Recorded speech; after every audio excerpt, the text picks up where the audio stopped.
Hola amigas y amigos, bienvenidos a esta nueva lista de reproducción que hoy inauguramos.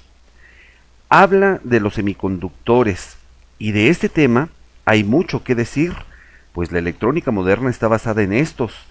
Todos los aparatos electrónicos de hoy en día tienen en su interior un sinfín de componentes semiconductores, de los que hablaremos en otras secciones. Así que el tema de semiconductores es importante y abundante. Para comprenderlos, primero hablaremos de la estructura atómica, que espero que este no sea el primer acercamiento que tienes con este subtema, sino que antes ya hayas estudiado o visto algo de ello. Se sabe que todos los materiales tienen un número atómico. ¿Y qué nos indica ese número atómico? Bueno, es el que nos provee información de cómo es la estructura de los átomos de los materiales.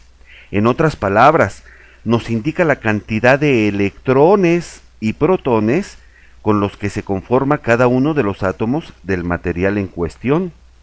Cada átomo se conforma por órbitas, formalmente llamadas capas de valencia. Estas líneas en forma de óvalo donde se encuentran girando dichos electrones, como si fuesen planetas girando alrededor del Sol. En el caso de los átomos, el Sol representa el núcleo donde están concentrados los protones, que dicho sea de paso, son las cargas positivas. Recuerden que las cargas de signos opuestos se atraen, así que la función principal de estos protones es mantener cierta fuerza de atracción para que los electrones no escapen de sus órbitas. Este equilibrio natural de los átomos se debe a que la misma cantidad de protones en el núcleo es la misma cantidad de electrones que giran sobre las líneas de valencia, toda vez que el átomo se encuentra en reposo, que quiere decir que el átomo se encuentra a temperatura ambiente sin excitación alguna, ¿verdad? Y entonces es evidente que los electrones que están en las líneas de valencia más próximas al núcleo experimentan una fuerza de atracción mayúscula al núcleo que los electrones que se encuentran en las líneas de valencia más alejadas de él. Por lo tanto, un electrón en la última línea de valencia resultará sencillo sacarlo de su órbita con una pequeña excitación, debido a la leve fuerza de atracción que experimenta con el núcleo. A estos electrones que se desprenden de sus órbitas se llaman electrones libres. ¿Por qué? Porque ya no están atados a ningún átomo, ya son libres de irse a cualquier otro lado, y en su lugar dejan un hueco en la línea de valencia donde salieron. Es curioso decir que los electrones, estando ya sea en sus respectivas capas de valencia o como electrones libres, nunca se tocan, nunca chocan uno con el otro, y que el número máximo de electrones que puede haber en cada capa de valencia está dada por la siguiente ecuación, donde n representa el número de la capa de valencia. Por ejemplo, el número atómico del cobre es 29. Quiere decir que cada núcleo de un átomo de cobre tiene 29 protones, es decir, 29 cargas positivas, y por lo tanto 29 cargas negativas también, es decir, 29 electrones girando sobre las capas de valencia distribuidas de la siguiente manera. En la capa número 1, según la fórmula, hay 2 electrones. En la capa número 2, 8 electrones. Y en la capa número 3, 18 electrones. Al sumar esto, nos da 28 electrones. Pero como el número atómico nos dice que hay 29, entonces falta un electrón. Por lo tanto, es el único que estaría en la última capa de valencia. En este caso, en la capa 4. Si pudiéramos observar un átomo de cobre en un ultramicroscopio, válgame la expresión, lo veríamos de esta manera. Y observen ustedes que los 2 electrones en la primera capa de valencia, debido a su cercanía con los protones, experimenta una fuerza de atracción con el núcleo mayúscula respecto al último electrón que se encuentra en la cuarta capa de valencia. Por lo tanto, como el cobre tiene un electrón en la última capa de valencia, resulta sencillo que se vuelva un electrón libre ante una excitación mínima, y es por ello que el cobre es un excelente conductor de flujo de electrones, alias corriente eléctrica. Ahora analicemos la estructura atómica de la plata. Para ello sabemos que el número atómico de la plata es 47. Entonces, el núcleo contiene 47 protones y, al igual que el cobre, un átomo de plata tiene 4 capas de valencia, con la diferencia de que en la cuarta capa hay 19 electrones para completar los 47, ¿verdad? Por lo que se puede presumir que estos 19 electrones en la última capa de valencia experimentan la misma fuerza de atracción miserable que aquel electrón en la estructura del cobre, ¿verdad? Y por lo tanto, con la misma mínima excitación, ahora se vuelven 19 electrones libres en una estructura de plata. Y a eso obedece que la plata sea aún mejor conductor de flujo de electrones que el cobre. Ahora analicemos la estructura atómica del oro. Para ello sabemos que el número atómico del oro es 79. Entonces, el núcleo contiene 79 protones y en la cuarta capa, según la fórmula, se encuentran 32 electrones, que sumados con las otras capas nos da 60 electrones. Aún nos quedan 19 electrones que ya no caben, más que en otra quinta capa, ¿verdad? Que dicho sea de paso, se encuentra más alejada del núcleo. Y entonces, con una excitación mínima, igual que como lo haríamos en el cobre o la plata, en este caso, 32 electrones de la cuarta capa más 19 de la quinta capa se convertirían en electrones libres. O bien, con una excitación menor, desprenderíamos a los 19 electrones que se encuentran en la quinta capa de valencia. Y por ello, el oro es el mejor conductor de flujo de electrones que hay. Pero como es muy costoso, el uso de este material como conductor se ha restringido a ciertas aplicaciones con objetivos muy específicos. Y en su lugar se utiliza la plata o el cobre, que son más económicos.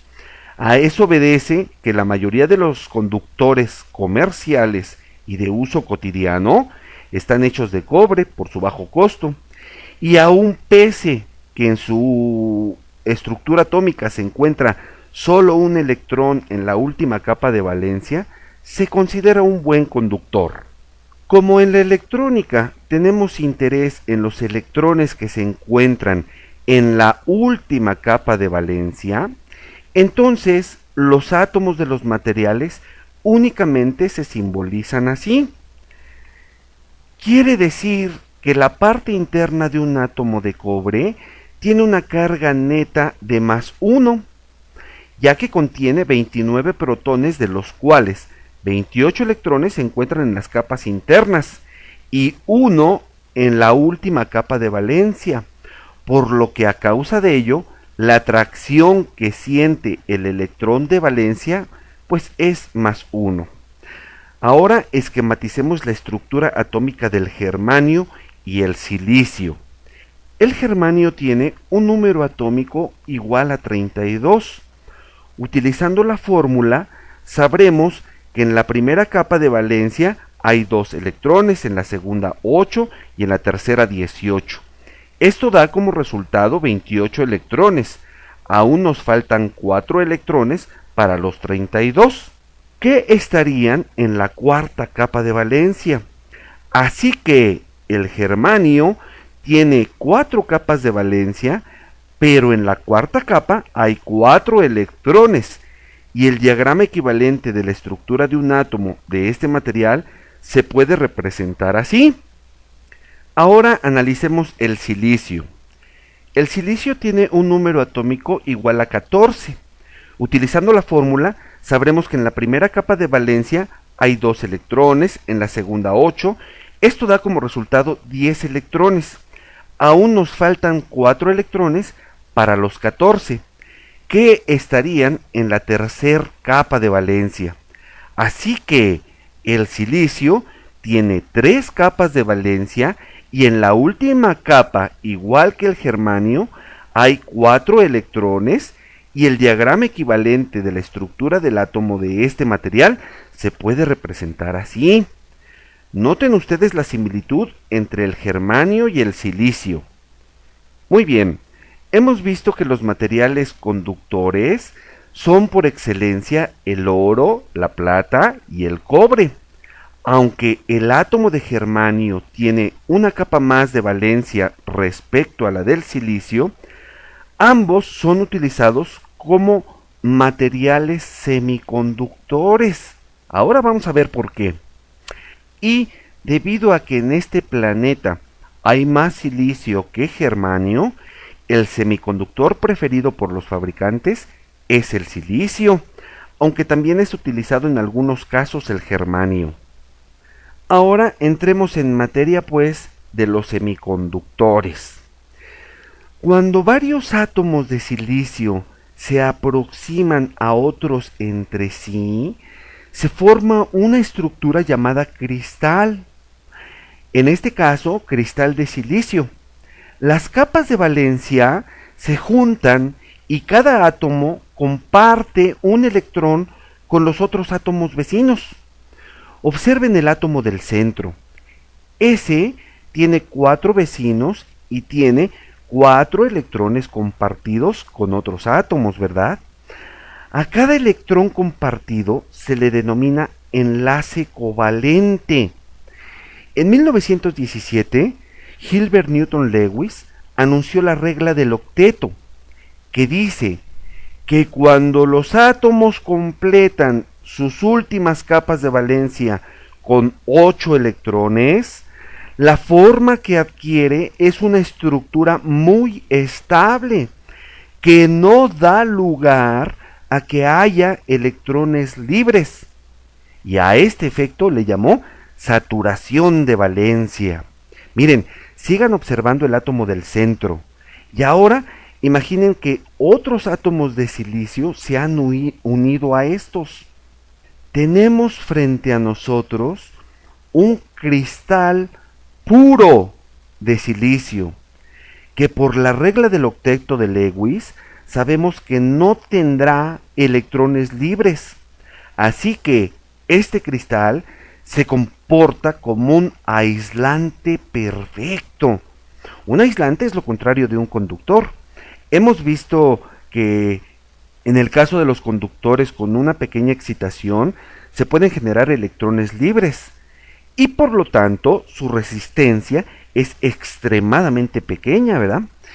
Y en el caso de los aislantes, la excitación tendría que ser mayúscula para que apenas logremos hacer uno que otro electrón libre. En algunos casos eso será imposible y por lo tanto su resistencia pues es enorme. Bueno, un semiconductor no es un aislante perfecto, pero tampoco es un conductor por excelencia, sino que tiene comportamientos de ambos que veremos ahora. Y miren, a pesar que en esta estructura, principalmente en el átomo del centro, no hay electrones libres, cuando un cristal de silicio se le excita mediante energía térmica, pues muy probablemente empiece a haber uno que otro electrón libre. La salida de un electrón de la capa de valencia de alguno de los átomos deja un vacío en dicha capa de valencia que se denomina hueco. Este hueco se comporta como una carga positiva, porque la pérdida del electrón da lugar a un ion positivo, y entonces este hueco atraerá a cualquier electrón que se encuentre en la vecindad inmediata, ¿verdad? Si el cristal se encuentra expuesto a una corriente eléctrica, cada hueco buscará ser apareado con cualquier electrón libre que le sea más fácil atraer, y entonces el cristal de silicio quedará nuevamente sin ningún hueco y tampoco sin ningún electrón libre.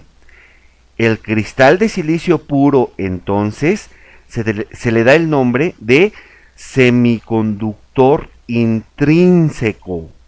Un semiconductor intrínseco es aquel que no da lugar a huecos y electrones libres y por lo tanto se comporta como un perfecto aislante. A diferencia de un semiconductor extrínseco. Un semiconductor extrínseco incrementa la conductividad en el semiconductor. Entiéndase con esto que existen electrones libres. Para que esta conductividad sea posible, el cristal de silicio puro deberá ser dopado. Dopado quiere decir que se introducen al cristal algunas impurezas. Las impurezas son algunos átomos de otro material, pentavalente en este caso, cuya estructura tiene 5 electrones en la última capa de valencia, de ahí su nombre. Por ejemplo, imaginemos que queremos un semiconductor que por cada 20 átomos de silicio exista un electrón libre. Entonces, debemos de dopar al cristal con un átomo de arsénico o fósforo, que son átomos pentavalentes. Ahí les queda de tarea comprobar que la estructura atómica de estos dos materiales tienen en su última capa de valencia 5 electrones, Muy bien. Bueno, pues los fabricantes controlan la conductividad de un semiconductor dopado. Cuantos más átomos pentavalentes, recuerden, también llamados impurezas, se añadan a un semiconductor intrínseco puro, más electrones libres habrá.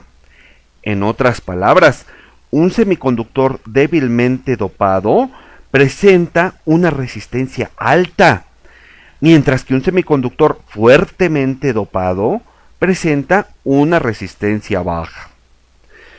Puesto que estas impurezas donarán un electrón adicional por cada átomo pentavalente, entonces habitualmente se denominan impurezas donadoras. Y atención, a este semiconductor compuesto por un cristal extrínseco, es decir, dopado con impureza pentavalente, lleva el nombre de semiconductor tipo N, donde N significa negativo, es decir, la impureza pentavalente aporta por cada uno de sus átomos una carga negativa. En contraparte, existe la posibilidad de dopar un cristal de silicio con impurezas aceptadoras, introduciendo al cristal de silicio átomos de otro material, pero ahora trivalentes, cuya estructura tiene 3 electrones en su última capa de valencia, como el boro, el aluminio y el galio. Se quedan con la tarea de comprobar la estructura atómica de estos 3 materiales, Muy bien. Cuando se introduce esta impureza trivalente al cristal intrínseco, esta donará un hueco y por lo tanto se denomina impureza aceptadora, porque cada uno de los huecos con los que contribuye puede aceptar un electrón libre. Y por lo tanto, a este cristal dopado con un átomo trivalente se le denomina semiconductor tipo P, donde P significa positivo, es decir, la impureza trivalente aporta por cada uno de sus átomos un hueco que sabemos forma un ion positivo. Muy bien, hemos aprendido el significado de dopaje, de número atómico y estructura atómica de los materiales, de electrones libres. Hemos aprendido a simbolizar diagramas equivalentes, materiales conductores y semiconductores, cristal y enlaces covalentes, el efecto de saturación de valencia. Hemos comprendido la definición de ion y hueco, también de semiconductor intrínseco y semiconductor extrínseco, impurezas pentavalentes o donadoras e impurezas trivalentes o aceptadoras, semiconductor tipo N y semiconductor tipo P. Si aún no tienes claros todos estos conceptos, te recomiendo que tomes nota y estudies este video una y otra vez, a fin de estar preparado o preparada para nuestro siguiente video, que habla de uno de los conceptos más importantes de los semiconductores. Se trata de la unión PN, pero eso lo veremos más adelante. Hasta la próxima.